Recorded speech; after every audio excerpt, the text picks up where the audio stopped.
Discours de fin d'année de Monsieur Biya à la Nation. Parodie de Ken Kowalski. Date, le 32 décembre 2018. Camerounaise, Camerounais, mes chers compatriotes. L'année 2018 qui s'achève aura été particulière pour l'histoire de notre pays du fait qu'elle a été la porte de sortie au septennat des grandes réalisations. Au moment où nous entrons en profondeur dans les 4 dernières heures de cette année de prospérité, il m'échoit l'honneur de vous présenter, à vous peuple camerounais, le bilan glorieux ou je voulais dire assez majestueux de notre bonne gouvernance. Sur le plan politique, nous avons pu réaliser une élection présidentielle transparente et qui a été garantie par des instruments institutionnels solides et indépendants, à l'instar des l'ECAM et du Conseil constitutionnel. La crédibilité de cette élection a d'abord reposé sur le principe d'équité. Cela dit, nous avons fait en sorte que chaque candidat bénéficie des mêmes moyens logistiques et communicationnels que les autres. Tenez par exemple, le budget alloué à cette élection était de 50 milliards. Nous l'avons réparti équitablement entre les candidats qui ont reçu chacun 15 millions de FCFA. J'avais personnellement ordonné à la télévision nationale de privilégier les candidats de l'opposition en ce qui concerne les temps d'antenne et vous voyez que cela a été fait. Pour dissiper les vieux soupçons d'une victoire volée, j'ai fait passer en live les contentieux électoraux sur cette même chaîne et le monde entier a vu comment le président de la Cour constitutionnelle a su rejeter avec brio toutes les fausses accusations portées sur elle, sur Elekan et sur moi. De même, la fiabilité de cette élection a été démontrée dans le rapport des observateurs de certains agents de Transparency International qui n'étaient pas de Transparency mais qui étaient formés par Transparency pour l'Observatoire électoral au Cameroun. On peut donc dire que notre bilan sur le plan politique est essentiellement positif. Sur le plan économique, l'année 2018 a été une année de prospérité. Beaucoup d'argent est entré dans les caisses des membres de notre gouvernement. Vous avez été témoin des différents emprunts que j'ai ordonnés pour la survie de notre pays. Les derniers en date sont les 15 milliards empruntés aux Arabes pour l'achat des engrais alloués à la production du coton et les 150 milliards empruntés dès le 7 novembre pour payer les agents de la Campos en grève. Par ailleurs, nous pouvons nous vanter de ce que les recettes du port de Kribi aient chuté de 50% au courant de cette année. C'est un fait louable dans la mesure où on doit cette dégringolade à la fermeture de notre port aux pays voisins tels que le Tchad et la République centrafricaine qui désormais feront transiter leurs marchandises par le Congo et le Soudan. Nous ne voulons plus d'eux chez nous, c'est aussi cela la souveraineté économique. Faut-il parler de l'exportation de la banane qui a chuté de 13 000 tonnes et poussières et dont il faut se réjouir?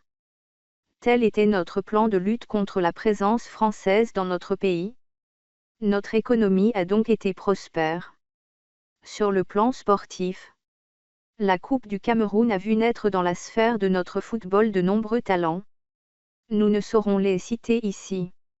Nous tenons par ailleurs à féliciter le peuple camerounais qui est venu nombreux me témoigner son affection lors de la finale de ladite coupe.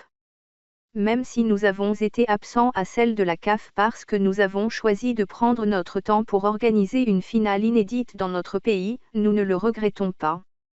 Nous avons fait vibrer le monde au rythme de la victoire d'Edin Sport. Le retrait de la CAN lié à des crises de jalousie, les détournements de fonds publics de plus de 1500 milliards ne sont rien devant le succès de notre competition nationale.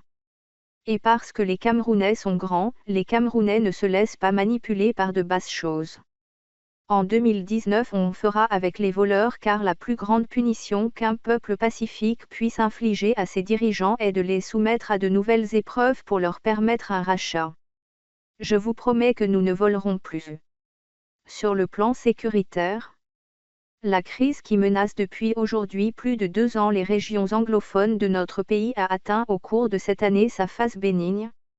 Les violences ont considérablement été réduites par nos valiant forces de défense et les populations ont regagné leurs villages.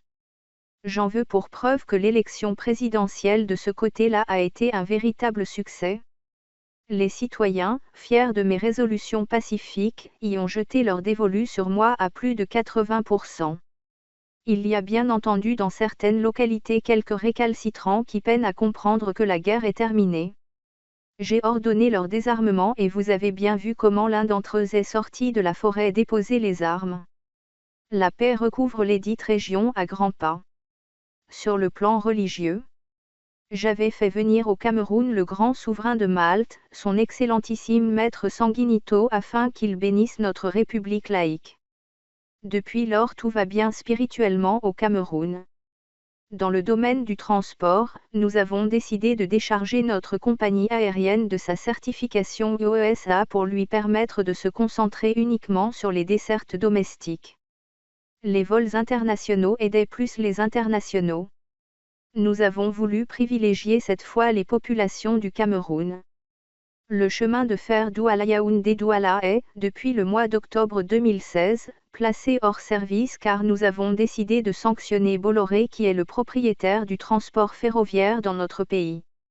Vous voyez bien que nous avons travaillé.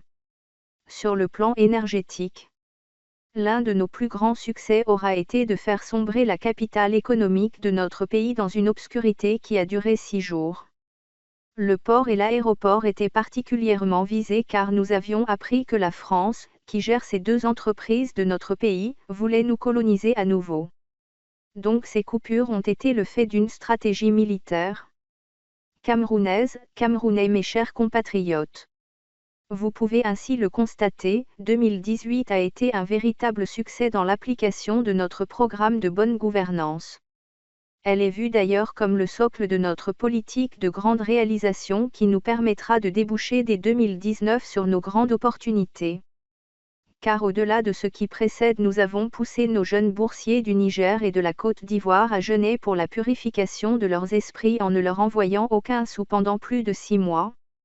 Cela les fortifiait et aujourd'hui ils en sont fiers. Nous avons également permis à la diaspora de manifester devant nos ambassades en Europe, aux USA et en Afrique de l'Ouest, preuve que nous sommes un pays de liberté. Nous avons en outre envoyé le président du Sénat se soigner en France où l'argent de la colonisation a permis de construire de grands hôpitaux camerounais. Par ailleurs, nous avons su réduire le train de vie de l'État en offrant des nouvelles voitures neuves aux sous-préfets. Celles qu'il avait reçues en 2017 n'étaient plus neuves. Mes chers compatriotes, il me reste de vous adresser mes vœux les meilleurs pour la nouvelle année. Profitez de la journée de demain, buvez suffisamment car dès le 15 janvier le coût des boissons augmenteront d'au moins 30%. Vive le Cameroun. Kendo Walski.